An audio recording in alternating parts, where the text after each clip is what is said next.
Good morning, Stampin' friends. Welcome to Movie Monday with Jody Breckbill, Stampin' Queen. I had a very successful, wonderful, fun Halloween class last week with 27 of my friends. And I wanted to share one of the projects that we made. It's this adorable little treat container. It's got some candy in there, perfect for Halloween treat giving, little favors.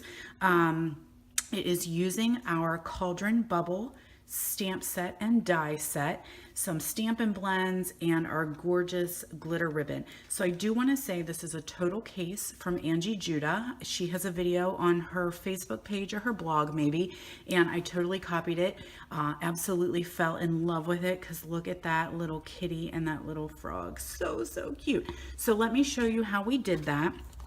And what we're going to do is take a piece of 8.5 by 11 designer series paper from the Toil and Trouble designer series paper pack, and you could use any pattern that you wanted. The other cool thing is this little treat box we did for Halloween specific, but you could totally use it for your holidays this year if you need a little favor or a little gift, something like that for Thanksgiving, Christmas, your Christmas parties, you know, little favors. I just think that would just be a super cute little idea. So can you imagine this little medallion piece using those stinking cute elves from the Santa paper? That would be awesome. So anyway, let me show you how to do that, and hopefully you guys will create some over the holiday season.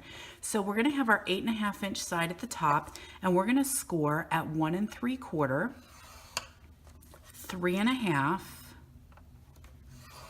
5, and 6 3/4. So one thing I do want to say really quick is that our stylus has two ends. There's a thin ball end and a fat ball end.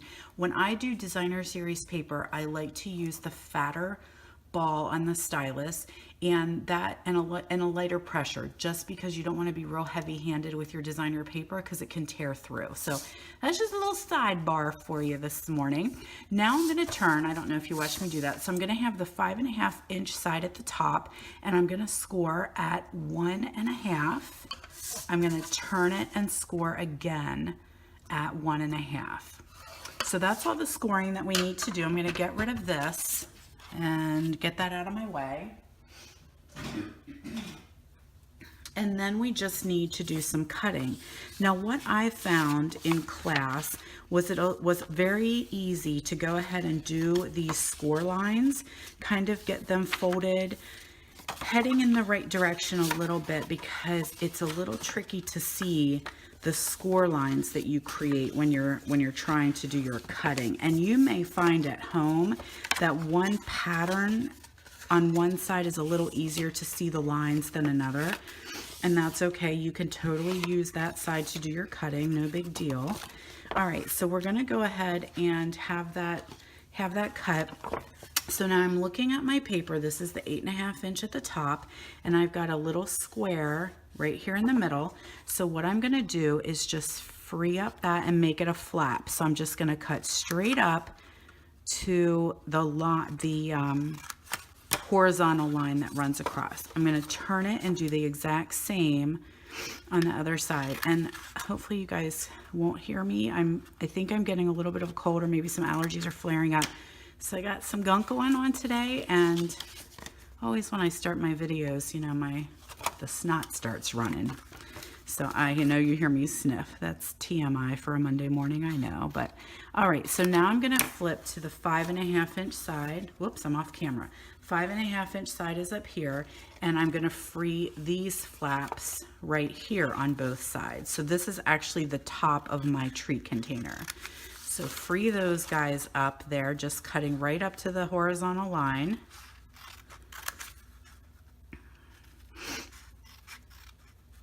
Okay, now my final step is there's a square right here, and what I need to do is cut on a diagonal from this point right here to this where that score is. And I know I did it freehand. I did not measure anything, and sometimes that makes us feel a little crazy when we're not exact on our measuring, but it's okay. Trust me, you'll be fine. just go ahead and meet those corners so you have a diagonal, and you're going to do that on both sides.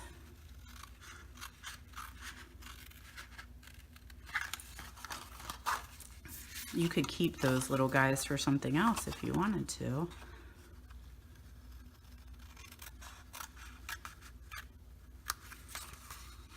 Okay, come on now, you got to get out of there. There we go.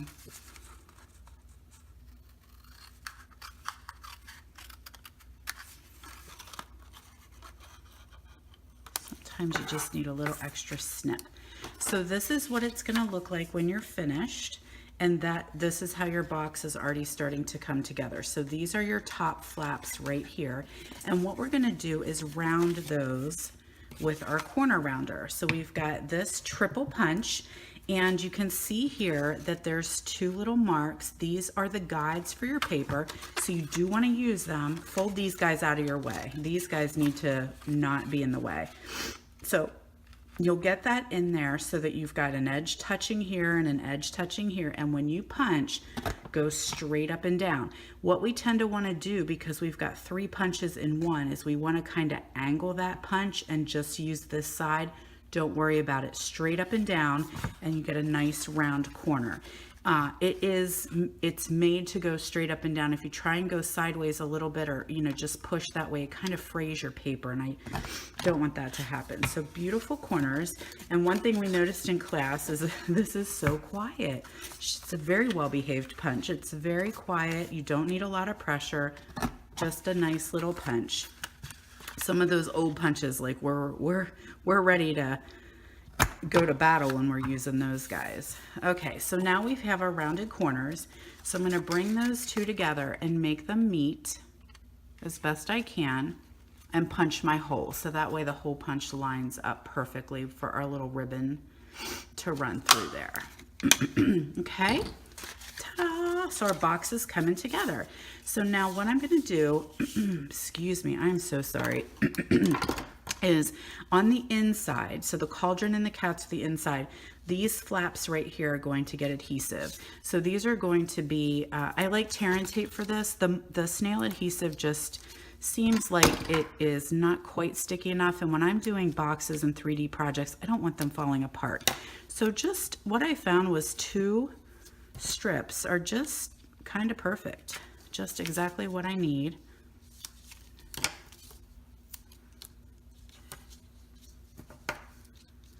And that will hold your box together just right.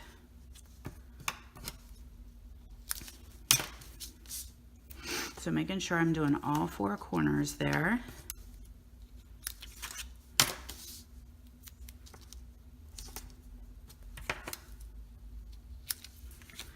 What we also did find in class is it's a little tricky if you are a green glue user, the Tombow multi-purpose glue, which we love. This one's a little tricky to use that on. I like the tear and tape for this because I can work one panel at a time and not have it, not have wet glue sticking out somewhere. So I may suggest that's not, excuse me, that is not the best adhesive choice for this one. All right, so what we're going to do is peel these off one at a time, which is great. So looking at your box this way, this flap is going to come up, and this line is going to meet with this line. So you want them to come and just meet. You don't want to do a lot of overlap. Just have those two meet, and then this flap comes down and covers the inside of your box. So what you'll see is this little gap right here, and that's okay. That's actually what you should have. You don't want to try and cover that gap and have this line meet this line. It's not going to work that way. All right, so that is okay to do when you're putting this together, is have that little bit of a gap, because it's going to totally get covered up when you bring in the next panel. So you should have like a little triangle right there, and then that flap is going to go down and stick inside your box. Okay, so I'm going to go ahead and do this side. Maybe. Sometimes tearing tape is a little tricky, especially I am actually up early filming, so this is not Monday for me. So it's just Monday for you. And yeah, things aren't working quite like they want to, or quite like they should. All right, so I've got this piece, and then I'm going to come in and finalize it. And then I'm going to show you real quick the medallion, because basically you're going to do some imagination with that one. I just really wanted to show you how to do this box. And if you've ever followed Angie Judah, she has got some of the coolest things on there, and you will love just to hear her talk. She's Southern. All right, so there is your adorable little treat box, and then you're just going to pinch it together and run a piece of our glitter ribbon through there and hold it. So you can fill it with some candies.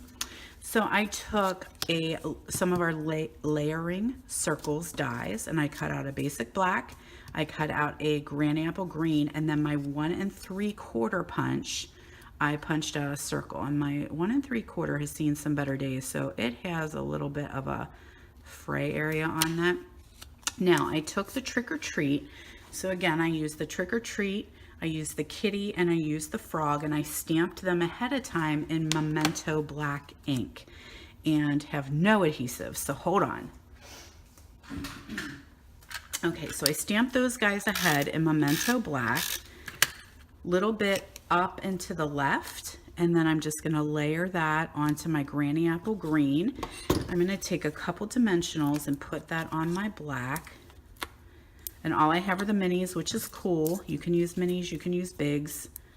Mix no difference, although you will like the minis when it comes time to put that little frog on there. So we're going to attach that right here. Then I colored my kitty and my froggy with the Stampin' Blends. And I'm going to attach these guys on too, and that's where these little minis are just lovely. So perfect. Just the right size. So I'm going to do my little kitty right here, and then I got my froggy. One thing we were having a little bit of trouble in class was when you go to die cut this frog, even on the magnet plate, he wants to jump. Go figure. The frog wants to hop off your plate. So we make him listen by a little strip of washi tape. So go ahead and put your die over top of what you stamped, do a little strip of washi tape off that holds that die to the paper, and then run that through. And washi tape's great because when you peel it off, it's not going to peel off your cardstock. It's not going to cause any damage, but it will make that little frog behave as he should. All right, so now I'm going to go ahead and attach this. So I just did a couple little dimensionals here at the bottom. You don't want to have them all over because your box is curved. And so see where that curve goes right there? I'm just going to let that be free and attach my little medallion. And the final thing is these adorable little sequin stars. So these are a part of the Twinkle Twinkle suite in our annual catalog, and you get silver and iridescent little stars. And how stinking cute are they? I don't know where it needs to go. Should be up top, I feel like. Yeah, so some cute little silver stars. And then finally you would just add a little bit of your glitter ribbon, and then I just tied it with the black baker's twine. So there you go, friends, a super cute little treat box. I hope you guys will create these at home because they are just adorable. All right, thanks so much for joining me, everybody. Have a wonderful week, and I will see you next week for Movie Monday.